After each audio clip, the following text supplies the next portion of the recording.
Saya bacakan dari Buya Hamka dulu deh. Itab yang merupakan cinta. Wah, ini bahasanya pasti nggak paham. Apa itu itab? Bukan kitab ya, itab.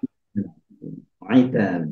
Ya, ini bahasa Arab sebetulnya yang digunakan jadi serapan bahasa tafsir Buya Hamka. Itab, itab yang merupakan cinta.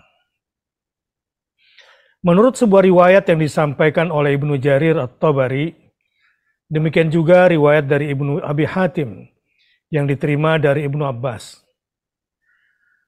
Sedang Rasulullah menghadapi beberapa orang terkemuka Quraisy, yaitu Utbah bin Rabi'ah, Abu Jahal, dan Abbas bin Abdul Muttalib.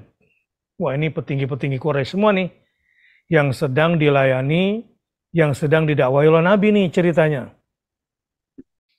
Siapa mereka? Kalau Buya Hamka, ada Utbah bin Rabi'ah, ada Abu Jahal, ada Abbas bin Abdul Muttalib. Ini semua petinggi-petinggi Quraisy yang belum masuk Islam. Dengan maksud memberi keterangan kepada mereka tentang hakikat Islam, agar mereka sudi beriman. Di waktu itu masuklah seorang laki-laki buta, yang dikenal namanya dengan Abdullah bin Ummi Maktum. Abdullah namanya bin Ummi Maktum. Dia masuk ke dalam majelis dengan lengan meraba-raba. Sejenak Rasulullah terhenti bicara. Orang buta itu memohon kepada Nabi agar diajarkan kepadanya beberapa ayat Al-Quran. Mungkin oleh karena terganggu sedang menghadapi pemuka-pemuka itu, kelihatanlah wajah beliau masam menerima permintaan Ibnu Ummi Maktum itu. Sehingga perkataan orang itu seakan-akan tidak beliau dengarkan. Dan beliau terus juga menghadapi pemuka-pemuka Quraisy tersebut. Mungkin karena Rasul lagi sibuk ya, dengan para pemuka Quraisy yang dalam dakwah ini sebetulnya sangat strategis. Jadi rupanya di sini ada itab. Nantinya. Apa itu itab? Terka sendiri. Setelah selesai semuanya itu dan beliau akan mulai kembali kepada keluarganya, turunlah ayat ini.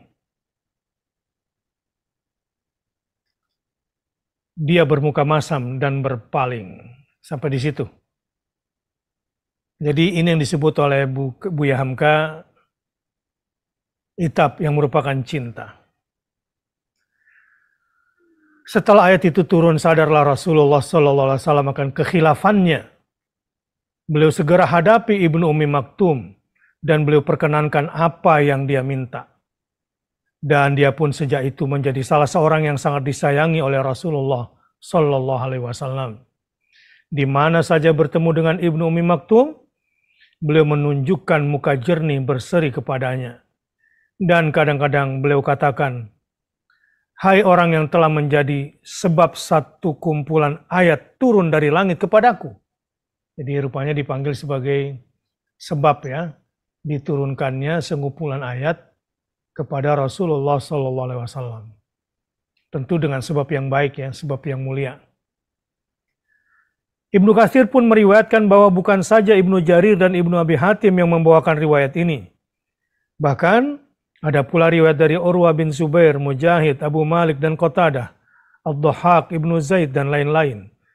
Bahwa yang bermuka masam itu memang Rasulullah SAW sendiri.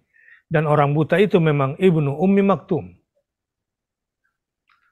Ibnu Ummi Maktum adalah seorang sahabat Rasulullah yang terkenal. Satu-satunya orang buta yang turut hijrah bersama para sahabat ke Madinah. Satu-satunya orang buta yang 2-3 kali diangkat Rasulullah SAW menjadi wakilnya, menjadi imam di Madinah ketika beliau berpergian keluar kota untuk waktu agak lama. Ibu dari Ibnu Ummi Maktum adalah saudara kandung dari ibu yang melahirkan Siti Khadijah, istri Rasulullah SAW. Dan setelah di Madinah, beliau pun menjadi salah seorang muazzin yang diangkat Rasulullah SAW di samping Bilal. Jadi setelah itu sahabat tahu ini azan Bilal dan ini azan daripada Ibnu Ummi Maktum. Dan itu jadi standar. Apakah Ustaz Deden mau menambahkan asbabun nuzul ini, komennya atau yang lain? Kalau saya lihat surah Abasa ini terkait dengan wajah Ustaz. Terkait wajah Abasa wa tawalla itu wajah. Al-a'ma juga penglihatan di wajah. Gitu. Anhu talaha an lahu tasodda juga wajah juga Ustaz. Jadi Kemudian, ekspresi atau mimik-mimik wajah ya. ya, di ujung juga wujuhun yauma idzin musfir, wajah juga. Wa Wajah. wujuhun yauma idzin 'alaiha ghubar.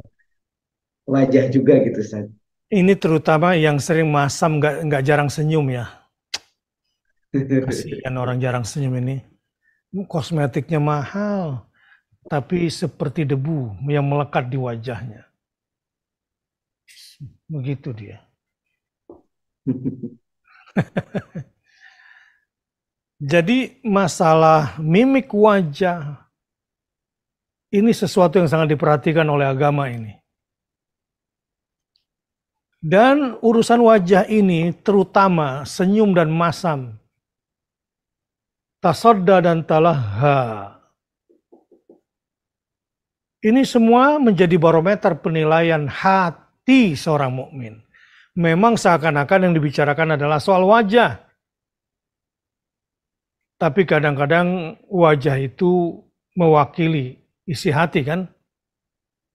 Nah, coba senyum dulu kalau gitu. Janganlah menjadi orang yang bermuka masam. Kita tuh kalau ngajar, muridnya masam, kita bingung. Jangan-jangan dia tersinggung gitu kan, jadi mengganggu konsentrasi. Tapi kalau senyum terus, kepikiran, kenapa sih? Padahal lagi sakit gigi ternyata Ustadz. Jadi gurunya salah paham, gitu kan? Oh ya, jadi persoalan wajah ini, kalau kita perhatikan ternyata bagian yang juga sangat dipentingkan ya oleh agama. Bahkan tegurannya langsung loh dari Allah kepada Rasulullah SAW. Sebagai seorang nabi, sebagai seorang rasul. Jadi wajah seorang nabi itu walaupun dalam kondisi sedang sebel, jengkel, dongkol, nggak boleh menampilkan etikanya itu wajah abasa, abus, wajah masam.